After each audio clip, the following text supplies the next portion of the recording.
안녕하세요. 포천시 지역사회보장협의체 이미영 간사입니다. 제가 오늘 여러분들과 함께 나눌 주제는요. 복지 사각지대 발굴에 관한 심화 교육입니다. 아까 우리 국장님과 함께 두 가지 심화 과정을 들으셨는데 사실 그 과정 속에 녹아있는 내용들이 오늘 굉장히 많은데 그것 중에 저는 복지 사각지대 발굴에 관한 것에 대해서 좀 심도 있게 여러분들과 함께 나누고자 합니다. 여러분들 저희 읍면동 보장협의체 4대 기능에 대해서는 알고 계시죠? 4가지 기능이 있고요. 그 중에서 사실 복지 사각지대 발굴이 우리 위원님들이 해야 할 역할 중에 제일 중요하다고 볼 수 있는데 생각보다 예전에 그 기본교육 들으시고 테스트 봤을 때 그 기능들에 대해서 조금 모르셨던 분들 아니면 잘못 누르셨을 수도 있겠지만 복지 사각지대 발굴이 기능이 아니다라고 답하신 분들이 꽤 있었어요. 그래서 제가 그 부분을 보고 복지 사각지대 발굴이 얼마나 중요한 것인지에 대해 다시 한번 설명해 드려야겠다라는 생각을 했거든요. 그리고 나머지 3가지 기능에 대해서는 제목만 보실게요. 사회보장 자원 발굴 및 연계. 아까 우리 자원에 대해서는 굉장히 많이 말씀을 하셨고 보호체계 구축도 해야 되고 또 그 구축에 대한 운영까지 마지막으로는 지역 특화 사업 추진을 저희 읍면동 보장협의체 위원님들이 하게 될 역할이라고 볼 수 있습니다. 복지 사각지대 발굴은 말 그대로 이거는 제가 좀 나중에 볼게요. 복지 사각지대란 무엇일까요? 국어사전에 보면요. 여러 가지 복지 혜택을 받는 기초생활수급자에 반해 그보다 조금 나은 생활을 하기 때문에 여러 가지 혜택에서 제외되는 차상위 계층의 상황을 비유적으로 이르는 말이라고 나와 있어요. 결론적으로 말하면, 그러니까 짧게 말하면 보기에는 어려움이 없어 보이는 일반 가구이지만 다시 보면 경제적 혹은 정신적 또는 신체적 어떤 어려움이 있는 이웃을 말하고 있습니다. 우리가 예전에도 아까도 말씀하셨지만 저희 사실 읍면동 보장협의체가 생긴 것도 무한돌봄 송화사례관리 과정이 결합된 것도 그리고 읍면동에 그 맞춤형 복지팀이 신설된 것도 사실 이 복지 사각지대 발굴이 굉장히 중요하다는 것을 인식했기 때문인데요. 이번에도 사실 차상위 계층이라고 했던 집안이었지만 두 아이가 라면을 끓여 먹다가 화재가 난 사건이 있었잖아요. 사실 그 가정도 엄밀히 말하면 사각지대는 아니었어요. 차상위 계층으로 보호를 받고 있었고 어머니도 한부모이지만 자활급여를 받으면서 자활의 활동을 하고 계셨던 분이었고요. 동사무소나 어떤 단체에서도 알고 있었던 부분이었을 거예요. 그런데 안타깝게도 그런 사고가 났던 이유는 어떤 구멍이 또 하나 있었다는 것을 의미하거든요. 근데 저희가 사실 완벽하게 그것을 파악하고 개입해서 모든 걸 해결할 수는 없겠지만 그래도 저희가 그 기능에 대해서 좀 더 엄밀히 알고 또 대처하고 계속 관찰하다 보면 어느 정도 그런 안타까운 사건들을 막을 수 있지 않나 취지해서 저희가 좀 더 깊게 봤으면 좋겠습니다. 우리가 알고 있는 사례 발굴에 대한 과정입니다. 여러분들이 이 과정에 이게 저희 매뉴얼에 나와 있는 거거든요. 복지 대상자를 위원님들이 발굴을 했을 때 그 복지 대상자를 읍면동 주민센터에 신고를 하게 돼서 접수가 되죠. 접수를 하면 읍면동 복지 담당이 그것을 확인하고 여러 가지 방법으로 처리를 하게 됩니다. 여기에서는 저희가 복지 대상자를 처리하는 방법은 여러 가지가 있어요. 아까도 이제 통합사례관리나 어떤 절차에 대해서 국장님께서 말씀해 주셨는데 첫 번째로는 공공자원을 연계해주는 그런 방법이 있고 또 두 번째로는 사회복지시설로 연계해주는 어떤 방안이 있고요. 또 마지막으로는 지역사회 내의 자원을 연계해서 지역사회 내에서 그 사례에게 도움을 줄 수 있는 방법을 연계하는 그런 3가지 방법이 여러 가지 더 다른 방법도 있겠지만 대표적으로는 이 3가지로 처리를 하게 됩니다. 그렇다면 여기서 궁금한 게 있죠. 통합사례관리가 바로 과연 무엇일까요? 우리가 흔히 통합사례관리다, 사례관리다 말씀 많이 하시잖아요. 그 복지 쪽에 계신 분들은 많이 알고 계시겠지만 저희 위원님 같은 경우는 복지 쪽 그 용어에 대해서 많이 모르시는 게 많으실 것 같아요. 통합사례관리도 그 중에 하나예요. 통합사례관리 말이 좀 어려운데 이게 사실 외국에서 들어온 언어를 우리나라 말로 바꾸다 보니까 이렇게 좀 어렵게 된 거거든요. 그러니까 여기서 말씀하고 있는 건 읍면동 단위에서의 단위는 읍면동 단위, 읍면동 각자 내촌면, 가산면, 군내면 그 읍면동 단위에서의 그 지역 주민들에 대해서 복합적인 욕구를 가지고 계신 당사자가 발견됐을 때 욕구조사를 통해서 어떤 부분이 필요하고 문제 해결을 위해서는 어떤 자원이 연계가 되어야 되는지 사례를 통해서 그 해결에 나설 수 있도록 지원해주는 그 모든 과정을 통합사례관리의 과정이라고 해요. 그렇다면 조금 더 자세하게 들어가 볼게요. 통합사례관리 업무 절차는 이건 저희 위원님들이 하는 건 아니고요. 참고하시라고 보는 거예요. 대상자를 먼저 발굴이 되면요. 초기 상담이라는 걸 하거든요. 초기 상담은 말 그대로 대면으로 가서 상담을 해요. 근데 상담했을 때 저희가 취조하듯이 인적사항, 뭐 재산이 얼마냐 이렇게 물어보는 게 아니고요. 물론 그것도 그 질문지 중에 하나이기는 해요. 그런데 편안하게 대상자를 만나서 어떻게 문제를 이런 문제가 있는지, 또 어떤 욕구가 있는지, 그리고 지금 현재에서 만족하지 못하는 어떤 무언가가 무엇인지, 그리고 개선돼야 될 게 있으면 어떤 게 개선되었으면 좋겠는지. 저희가 여기서 굉장히 중요한 건 대상자의 자발적인 요구 표현이거든요. 저희가 그분이 아무리 어떤 대상자가 밖에서 막 노숙질을 하고 있어요. 그래서 그 사람은 분명히 집을 지어줘야 돼서 이사를 가게 해줘야 된다고 생각을 할 경우가 있잖아요.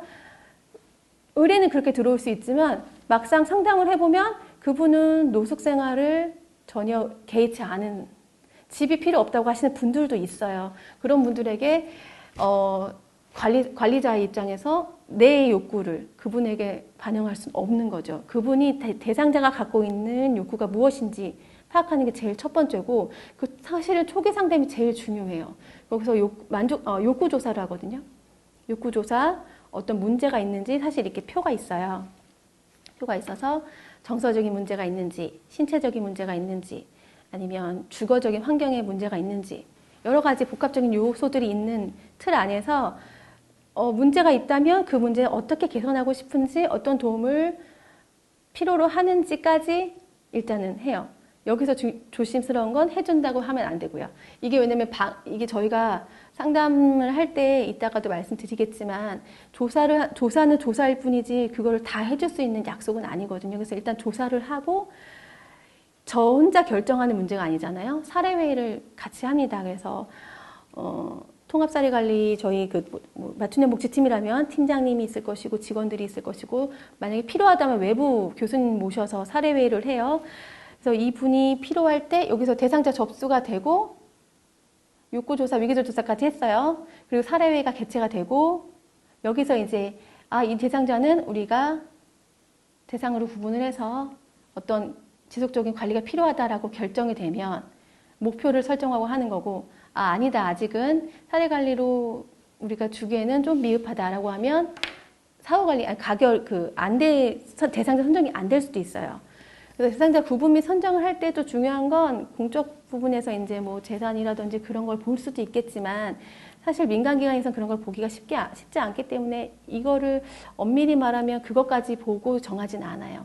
그래서 대상자를 선정을 하고 서비스 제공 계획을 수립할 때가 중요한데, 목표를 설정을 대상자와 같이 해야 돼요. 대상자가 어떤 목표를 갖고 있었는지, 그 목표를 가지고 어떻게 개선되고 싶은지, 그래서 나는 이렇게 했을 때 어떻게 도움을 받고 싶은지까지 이런 계획들이 나오거든요. 그럼 그 계획을 이 사례관리사가 이 신체적인 부분에서는 내가 어떤 부분에서 만약에 급식이 좀 어렵다 그러시면 도시락 배달을 해줄 것인지, 뭐 주 1회 해줄 것인지 2회를 해줄 것인지, 아니면 뭐 정신적인 어려움이 있어서 전문적인 의료가 필요하다 하면은 정신건강복지센터라든지 정신병원에 연계할 수 있는 어떤 목표들이 있거든요. 그 목표들을 설정해서 그 목표가 완료가 되면 종결이에요.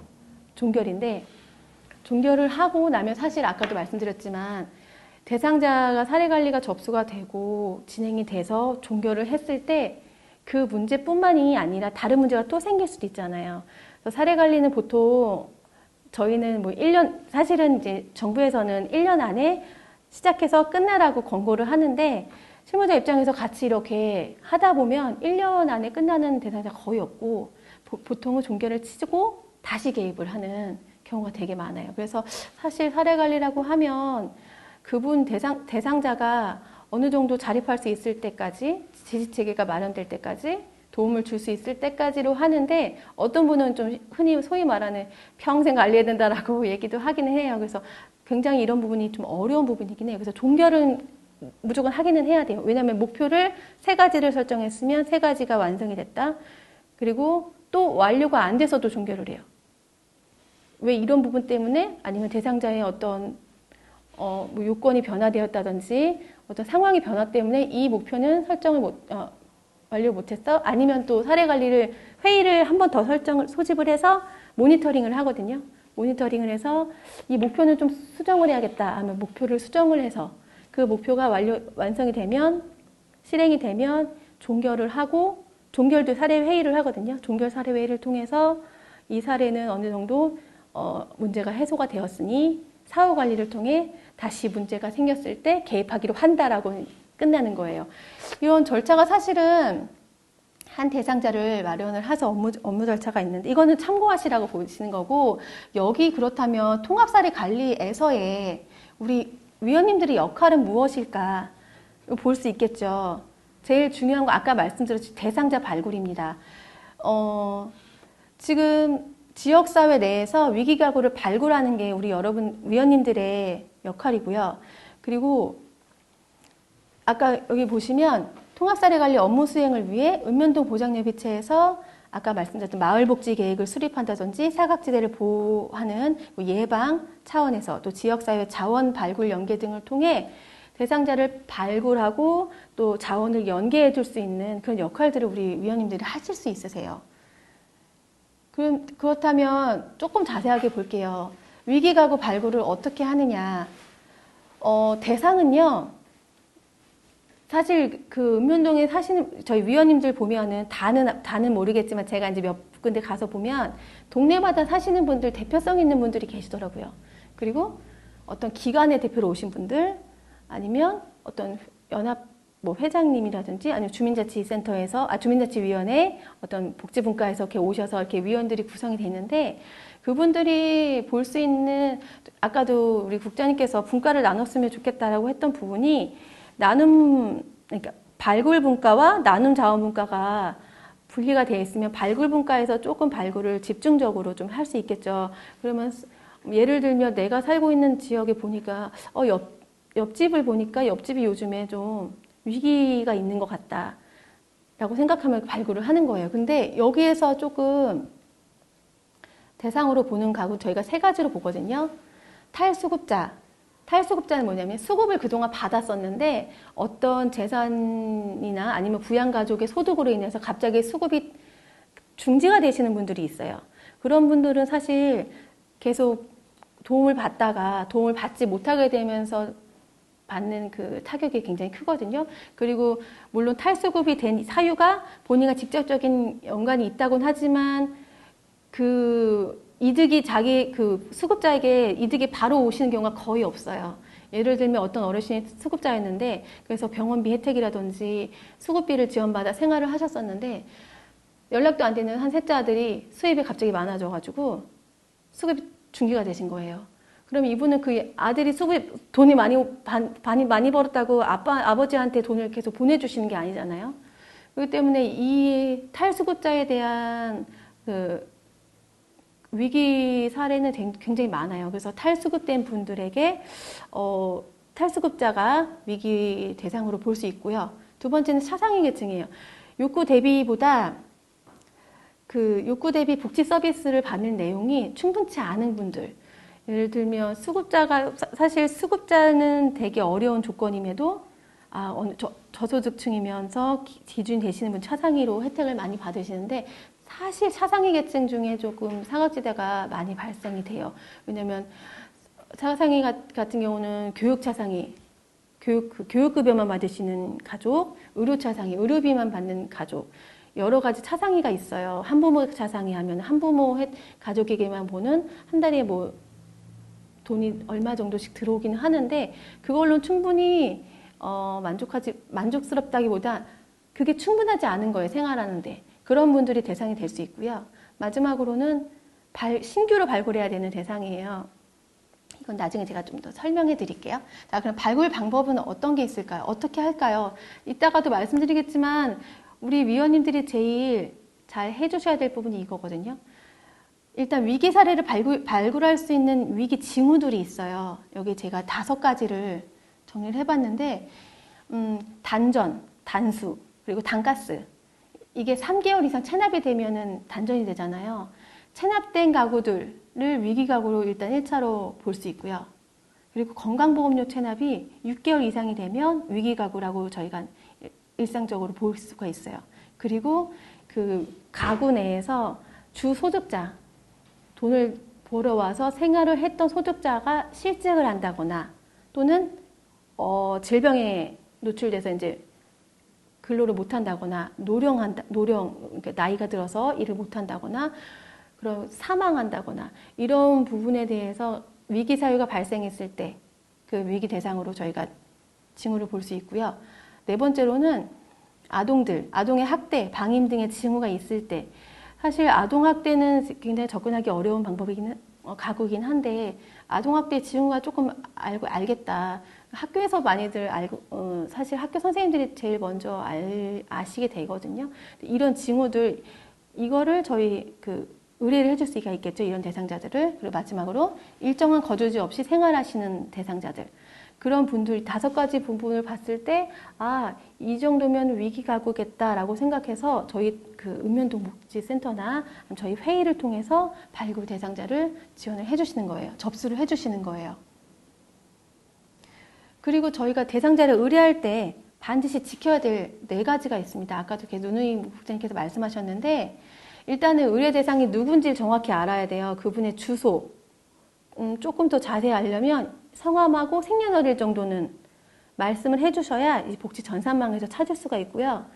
그리고 또 주소가 있어야 담당 공무원분들이나 사례관리사가 찾아가서 상담을 할 수 있으니까 주소를 좀 확인해 주시고, 또 2번째는 의뢰 전에 이 발굴 대상자가 동의를 하셔야 돼요. 면사무소에서 아니 동사무소 아니 읍사무소에서 당신 찾아갈 건데 혹시 가서 상담을 하고 우리가 도움을 줄 수 있는 거 받아볼 의향이 있겠냐, 동의를 하겠냐라는 동의를 먼저 받아야 되고요. 3번째는 의뢰 전에는 아까도 누님 말했지만 지원 대상자에게 지원을 약속하면 안 돼요. 너네 지금 이렇게 어려우니까 내가 쌀 한 포대 갖다 줄게. 이렇게 쌀 한 포대야 갖다 줄 수 있겠지만 설사 만약에 쌀이 없다 하면은 말한 사람이 갖다 줘야 되잖아요. 그렇기 때문에 지원을 약속하진 않고 도움을 줄 수 있는 방법을 찾아보겠다. 아니면 우리 읍면동에서 이렇게 사회복지 공무원이 찾아가서 상담을 하면서 도움을 줄 수 있는 부분 혹은 문제가 있는 부분을 도와줄 수 있는데 그 지원을 받아보겠냐. 해줄 수 있지만 안 될 수도 있다라는 말을 분명히 해주셔야 되고요. 그리고 마지막으로는 이게 비밀 누설을 하면 안 돼요. 이게 사실 동네가 좁다 보면 소문이 금방 나잖아요. 만약에 좀 이게 별거 아닌 경우 아니면 내가 도움을 받고 싶어요 하는 분들은 그렇게 개의치 않겠지만 조금 이게 특히 아동학대 같은 경우 아니면 부모님이 갑자기 이혼을 하셨어요.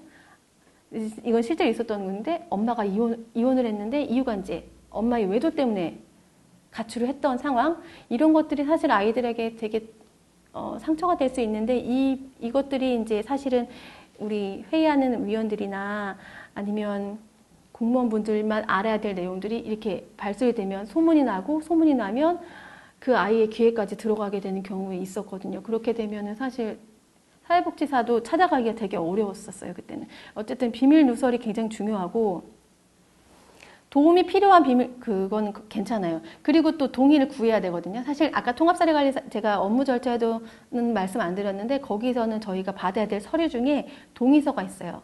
제3자에게 당신의 정보를 제공하겠다는 동의서를 받거든요. 그 동의서가 없으면 회의가 진행이 안 돼요. 그래서 그 동의서를 통해서 대상자가 도움을 받고 싶다라는 의지가 있어야 되고요. 자, 다음으로는 제가 계속 이거 사실 말씀드려도 다 아실 내용이지만 계속 반복하는 이유는 중요하기 때문에 말씀드리는 거거든요. 읍면동 협의체 위원님들이 역할이 굉장히 큰데 이 3가지는 좀 기억을 해주셨으면 좋겠어요. 그리고 여기에 대해서 제일 큰 게 뭐죠? 관찰이죠. 그만큼 내용도 많지만 중요하기 때문이에요.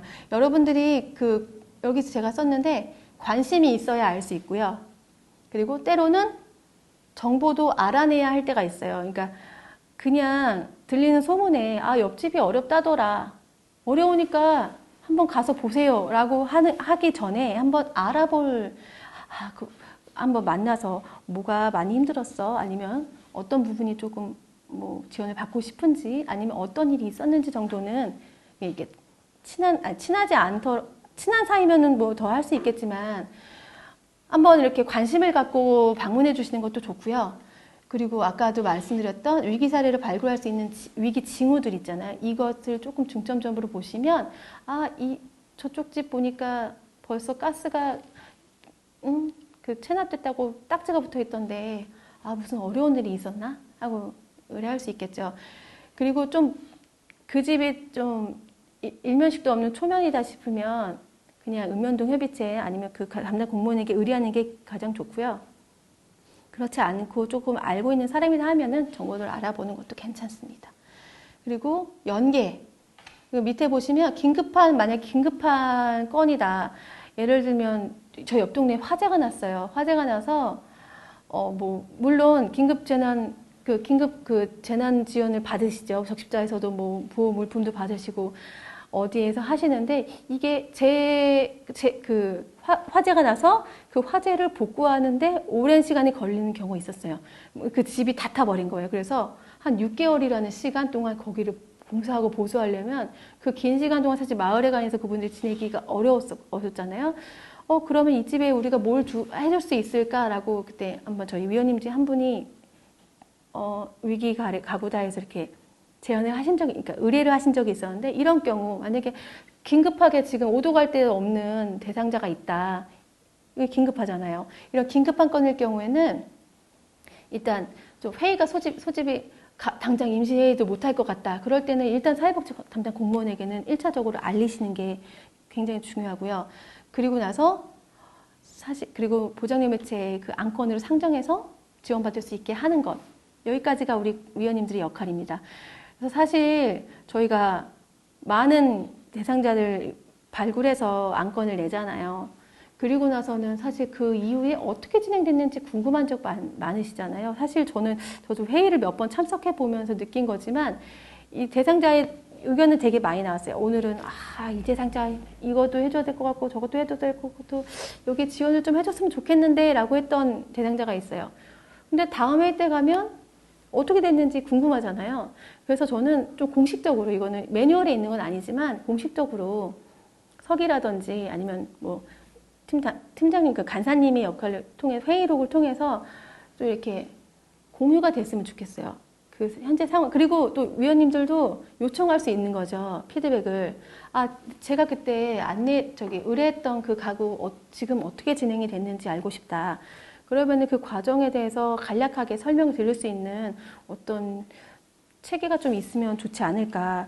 그래서 발굴 사례를 좀 정리를 해서 그 피드백을 하는 거죠. 그래서 저는 서기가 뭐 없으면 부위원장님이라도 좀 이렇게 기록을 해주셔서 어떻게 진행됐는지 저희가 기록이 되면 사실 그게 실적이고요. 그게 우리의 한 일들이잖아요. 연말에 가면 사각지대 발굴 건수 이렇게 물어보거든요. 그 동에서 건수를 사실 회의하면서 차곡차곡 쌓아 올릴 수 있는 그런 실적에도 들어갈 수 있으니까 기록이 되게 중요한 것 같고, 그리고 그 발굴해서 의뢰했던 대상자에 대한 기록, 그러니까 정리를 하자면 발굴해서 의뢰했던 대상자에 대한 기록, 그리고 사례가 개입이 됐다면 어떻게 돼서 어떻게 지금 진행이 되고 있는지까지 좀 회의 시간에 공유가 되는 게 좀 중요할 것 같아요. 마지막입니다. 이거는 저희 복지사각지대 발굴에 관한 특화사업 사례거든요. 그러니까 특화사업을 지역마다 해야 하는데 지금 세종시의 아름동이라는 지역세 보장예비체에서는 복지사각지대 발굴에 대한 특화사업을 만들었어요. 근데 이거 내용을 보시면요. 우리 위원님들 다 하는 내용이고요. 저희가 지금 말씀드렸던 거. 그래서 저희가 해야 된다는 역할 다 들어가 있어요. 그러니까 사실은 우리가 해야 되는 일인데 이걸 특화 사업으로 이제 변화를 시킨 거거든요. 그래서 보면은 적극적인 홍보를 하고 자원을 발굴하고 그래서 여기 보시면 저금통을 제작해서 우리 기금을 만들고 현판식을 하고 이래서 우리 어려운 이웃들을 발굴한 이웃들을 도와준다. 이게 이 내용이 들어가 있는 사실은 우리가 하고 있는 일들이에요. 그래서 저희가 지역사회에서 사실 우리 위원님들이 좀 손쉽게 할 수 있는 일, 그리고 제일 해야 될 일들 중에 하나가 복지 사각지대 발굴이라고 제가 아까도 말씀드렸는데, 사각지대를 관찰하면서 과연 여기가 사각지대일까라는 생각보다는 도움이 필요하겠다라면 그냥 거기가 사각지대라고 생각하시고 발굴을 하셔서 의뢰를 꼭 해주시고, 그리고 자원 연계 같은 경우도 사실 중요하지만 우리 인적 자원도 자원이잖아요. 저는 지금 일을 하면서 느끼는 건 읍면동 보장협의체 위원님들의 일과 담당 공무원의 일이 너무 분리가 되어 있다는 느낌을 받았거든요. 사실 같이 할 수 있는 일들도 되게 많을 것 같은데, 항상 읍면동 보장협의체는 그냥 조금 위원님들이 하자고 하는 거 위주로 이렇게 하게 되고, 담당 공무원들이 하는 일은 본인들 업무니까 그냥 하시는데, 사실 제가 봤을 때 같이 연계해서 해야 될 사업이 아니라 일들도 있을 수 있을 것 같아요. 예를 들면 이번에도 이제 긴급한 사례로 지금 저희한테 배분 심사 요청이 들어왔던 건도 있는데, 되게 긴급해요. 집도 없이 스타렉스에서, 그러니까 자동차에서 생활하시는 분이 이야기였어요.